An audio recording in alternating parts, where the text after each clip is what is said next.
महाराष्ट्र में बसा हुआ एक छोटा सा गांव तुड़िया, जहां कई सालों से चली आ रही मुत्तु प्रथा के अनुसार इस घर के औरतों पर एक नियम लागू होता है कि माहवारी के वक्त घर के किसी भी वस्तु को छूने की मनाही है। इसलिए औरतों को माहवारी में 5 दिन के लिए उनके मैके या घर के बाहर रखा जाता है। आज केशव 5 दिन के बाद अपनी बीवी को मैके से लाने जा रहा है।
देखो, केशव के घर फिर से 5 दिन का टेस्ट मैच शुरू हुआ।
तुम माँ से इसके बारे में बात क्यों नहीं करते?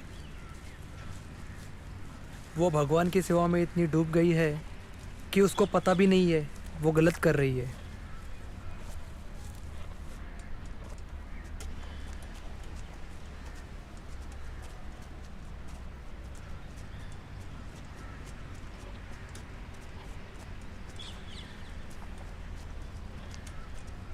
क्या माँ कविता के साथ भी ऐसे ही कर रही है? साला, एक औरत की तकलीफ को गांव वालों ने तमाशा बना के रख दिया है।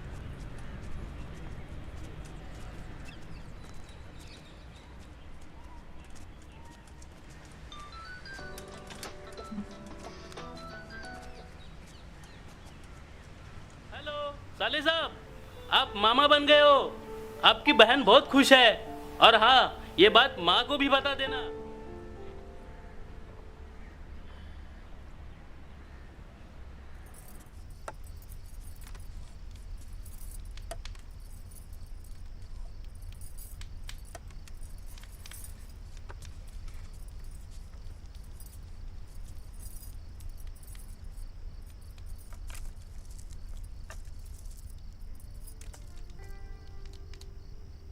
क्या है केशव?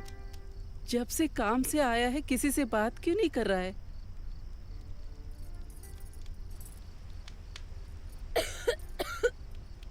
माँ, ऐसे कितने दिन चलेगा? कितने दिन बाद सुमन को बेटा हुआ है और हम उसको मिलने नहीं जा सकते। क्यों? क्योंकि हमारे घर में भगवान है। तू मानता नहीं है, इसलिए तुझे समझाना बहुत मुश्किल है। तुझे पता है मेरे गले में देवी का मुत्तु बंधा है, इसलिए 1 महीने तक हम किसी भी नापाक जगह पर नहीं जा सकते। माँ, मुझे ये समझ में नहीं आ रहा है कि एक भाई अपने बहन से और माँ अपने बेटे से मिलने से भगवान को क्या तकलीफ है। सही गलत तू मुझे मत सिखा। तेरे से 4 दिवाली ज्यादा देखी है मैंने। लेकिन औरत ही क्यों? भगवान की औरत नहीं है? इतना पालन करना जरूरी है क्या? जाके मिलो तुम सब लोग, घर गंदा कर दो मेरा। भगवान एक दिन मुझे बीमार करके कुछ कर देगा ना, तो तुम सब लोग खुश रहना, ठीक है? कुछ करके मार देगा।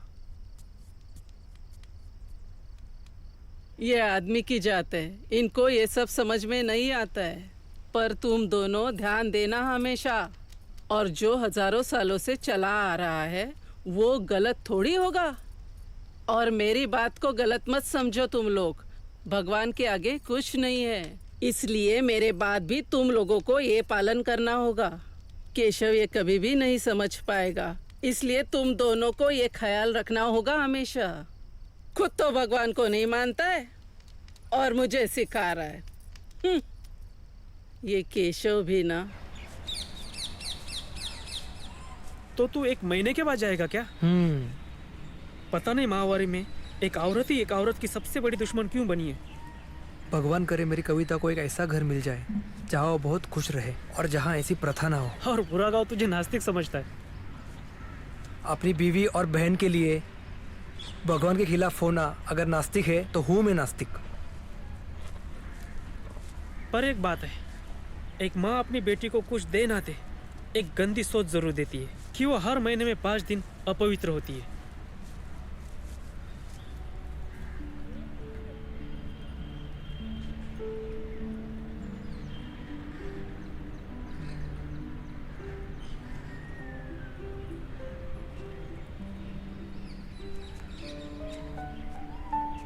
रेणु, कविता जल्दी आ गई है स्कूल से?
महामारी में घर के बाहर ही रहना होगा।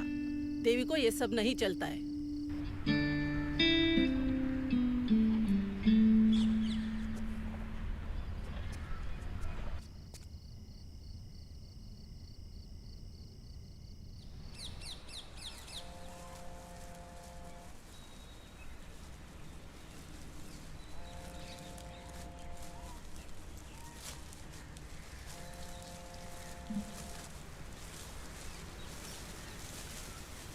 केशव, हे केशव, अरे केशव, हे केशव, क्या कर रहा है?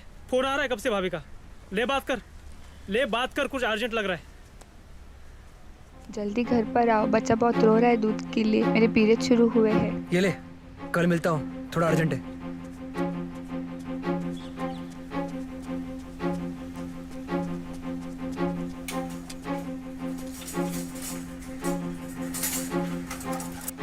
जल्दी घर पर आओ, बच्चा बहुत रो रहा है दूध के लिए। मुझे कुछ नहीं मालूम। महामारी में घर के बाहर ही रहना होगा। देवी को ये सब नहीं चलता है।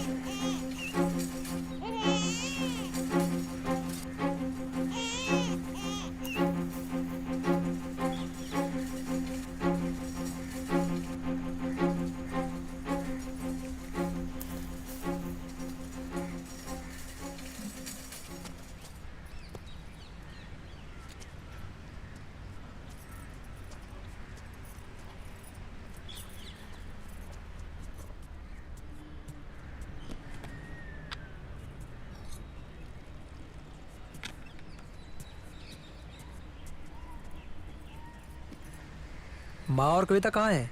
माँ बाहर गाँव गई है पूजा के लिए और कविता स्कूल गई है।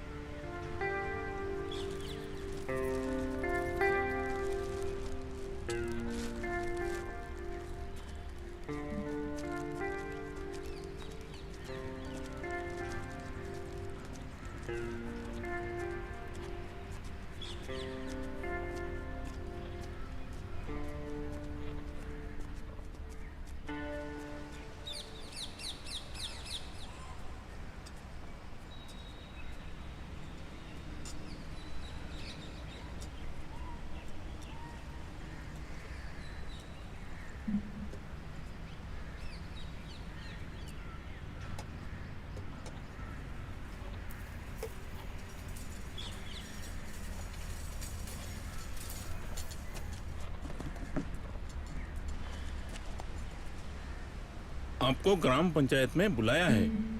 आप कल ग्राम पंचायत में जरूर आना।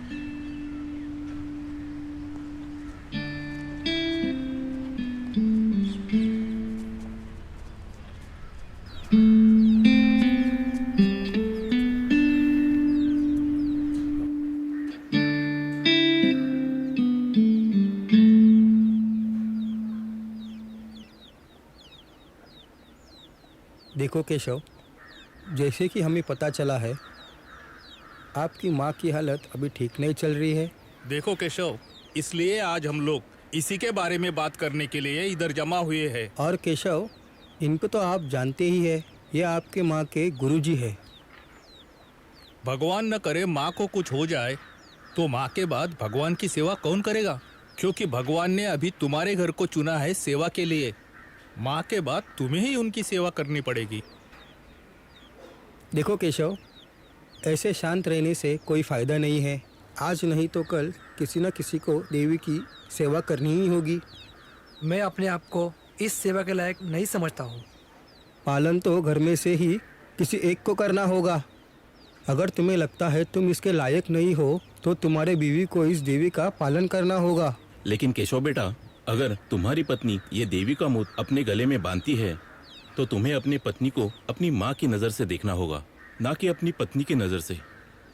देखिए सरपंच जी, वो मेरी बच्ची की माँ है और ये सब मैं ठीक नहीं समझता। मुझसे नहीं होगा ये। बेटा, तो मेरे पास एक ही रास्ता बचता है। मैं तुम्हारे घर से भगवान को हमेशा के लिए लेके जाऊं, लेकिन इस हालात में तुम्हें सब कुछ लौटाना होगा जो तुम्हें गांव वालों ने इस भगवान की सेवा में दिया है। सही है? हाँ सही है। केशव, तुम चाहो तो कल तक का समय ले सकते हो। बेटा, तुम चिंता मत करो। तुम जो भी चाहोगे वही होगा। तुम जो भी चाहोगे वही होगा। पालन तो घर में से ही किसी एक को करना होगा। तो तुम्हें अपनी पत्नी को अपनी माँ की नज़र से देखना होगा। क्योंकि भगवान ने अभी तुम्हारे घर को चुना है सेवा के लिए। माँ के बाद तुम्हें ही उनकी सेवा करनी पड़ेगी।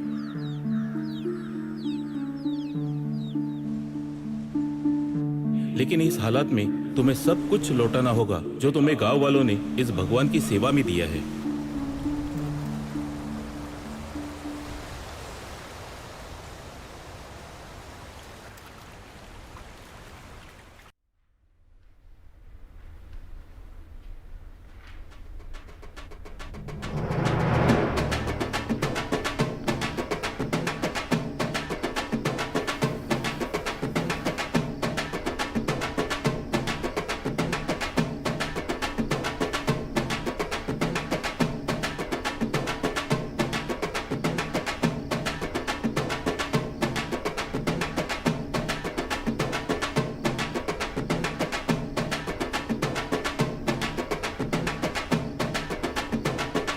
पालन तो घर में से ही किसी एक को करना होगा। लेकिन इस हालात में तुम्हें सब कुछ लौटाना होगा जो तुम्हें गांव वालों ने इस भगवान की सेवा में दिया है।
मैं तुम्हारे घर से भगवान को हमेशा के लिए लेके जाऊं, लेकिन इस हालात में तुम्हें सब कुछ लौटाना होगा जो तुम्हें गांव वालों ने इस भगवान की सेवा में दिया है।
माँ को जाके 10 दिन हो गए। अब घर में सब कैसा है? सब ठीक है। पूरे गांव में तेरे घर की कहानी एक फिल्म की तरह चल रही है। कहानी है, किस्मत तो नहीं जो बदल नहीं सकता।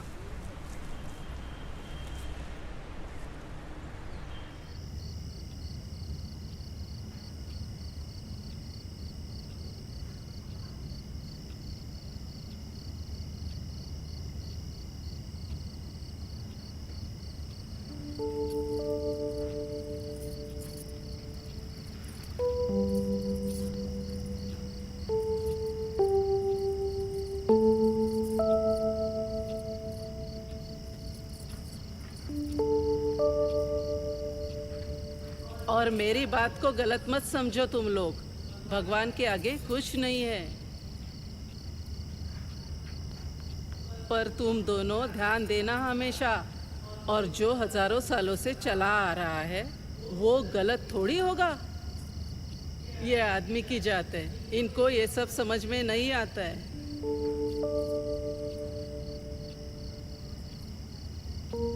केशव ये कभी भी नहीं समझ पाएगा, इसलिए तुम दोनों को ये ख्याल रखना होगा हमेशा। इसलिए मेरे बाद भी तुम लोगों को ये पालन करना होगा।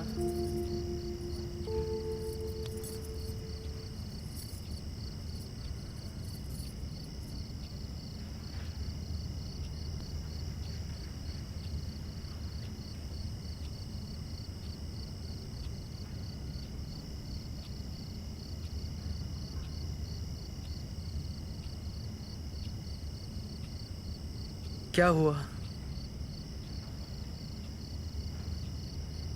कल मुझे माँ के घर पे छोड़ देना।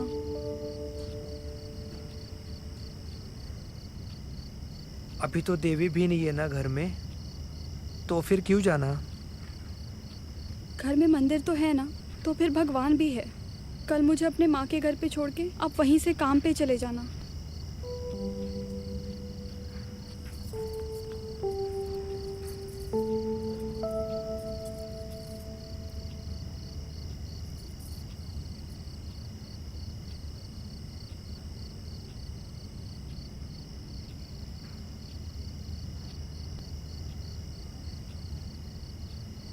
तुम्हारी भी एक बेटी है, भगवान ना करे कल उसके साथ भी कोई ऐसा करे।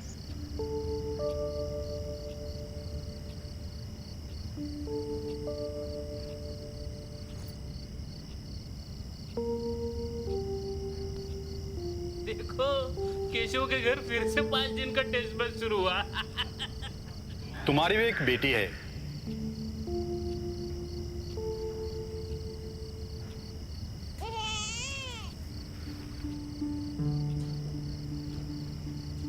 महामारी में घर के बाहर ही रहना होगा। देवी को ये सब नहीं चलता है। पूरे गांव में तेरे घर की कहानी एक फिल्म की तरह चल रही है।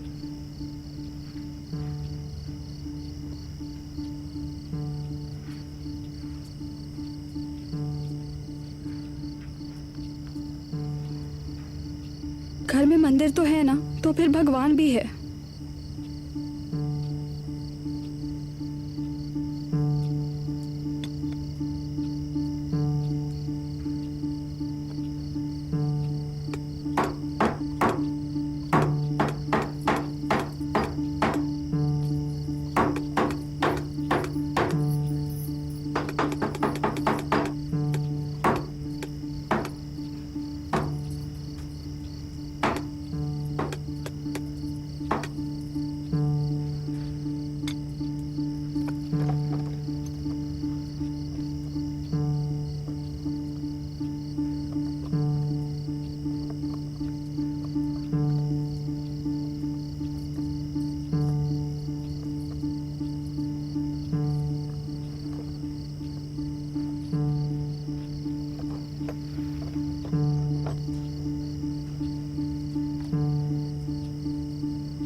ये आपने क्या किया? हर महीने तुम लोग ही घर से बाहर रहो, ऐसा क्यों?